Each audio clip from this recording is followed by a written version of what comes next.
Oi, gente, tudo bem? Essa aula é sobre formação do solo. Então, na aula passada, vocês assistiram 2 vídeos bem curtinhos sobre isso, mas eu não conversei nada com vocês ainda, né? Era só para vocês tentarem entender o que estava acontecendo. Bom, o solo, ele configura-se como um importante recurso natural renovável. Ele é utilizado pelas atividades humanas para fins econômicos. Tem importância nas práticas agropecuárias e na geração de alimentos para a sociedade, como a gente já conhece. Ele é formado pela fragmentação das rochas e por matéria orgânica. A palavra solo significa chão, né? E é o que a gente chama de terra. Beleza. Bom, do que é composto o solo? O solo que a gente conhece, tá? A terra.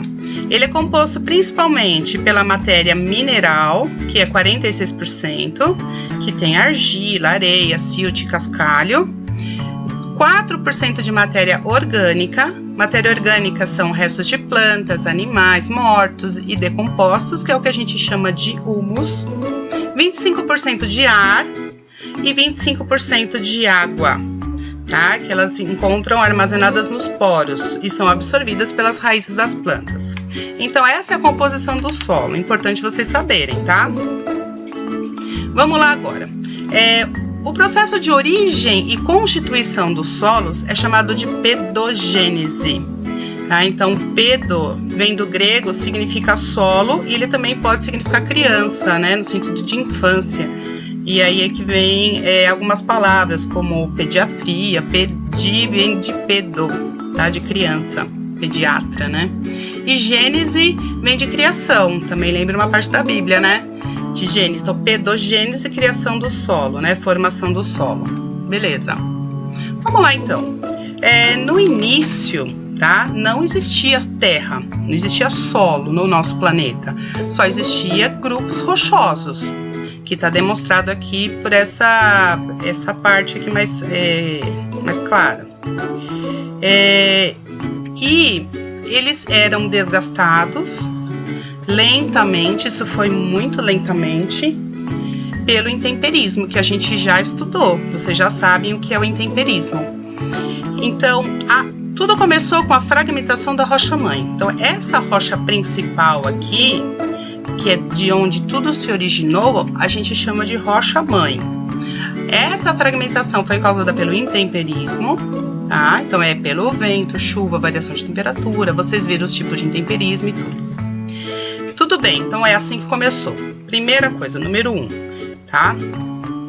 Número 2. Então, o que acontece no 2? Com o tempo, acumula-se maior presença de matéria orgânica sobre o solo, que está começando a se formar, tá? Então, começa a se instalar líquens e musgos. Então, são essas representado aqui em verde. Estes colaboram para a fragmentação e incorporam a matéria orgânica. Então, já tem o início da formação do solo aqui na fase 2. Na fase 3 da formação do solo, a comunidade biológica vai crescendo. Então, antes, quando só tinha líquens e musgos, passam a ter pequenas plantas. E olha que interessante, as raízes começam a entrar no solo. Então, aqui já tem a formação do solo, como a gente conhece como terra, formando uma faixa que a gente chama de horizonte, tá? Os restos de organismos, eles acabam servindo de alimento a bactérias e fungos. Eles são transformados em humus. Esses humus, então, o humus torna o solo fértil, tá? E aí começa, então, toda uma cadeia, facilitando o aparecimento de outros seres vivos. Então, nesse momento é onde aparecem os horizontes. Então, aqui tem o horizonte A, o horizonte C, lembrando que aqui é o rocha-mãe. A fase 4 da formação do solo, então, isso acontece depois de muito tempo, o solo vai se aprofundando. Então, a rocha-mãe continua se fragmentando e vão formando outros horizontes. Então, aqui que tinha o horizonte A, aqui passa a ter o horizonte B, que é um pouco mais profundo, mas a rocha-mãe, ela continua aqui embaixo, tá? Então, o solo, ele vai se desenvolvendo e vão formando os horizontes. E as plantas, elas passam a ser maiores e as raízes mais profundas. Então, quanto mais profunda a raiz, mais vai fragmentando a rocha-mãe, certo? colocando uma fase ao lado da outra, é isso que fica. Então aqui dá para vocês terem uma ideia da sequência. A fase 1, rocha-mãe se desintegrando. A fase 2, formando já o início do solo, com musgos e líquens aqui na superfície. A faixa 3, formação de um horizonte, já com plantas um pouco maiores. A fase 4, formação de mais horizontes e plantas maiores ainda, raízes mais profundas.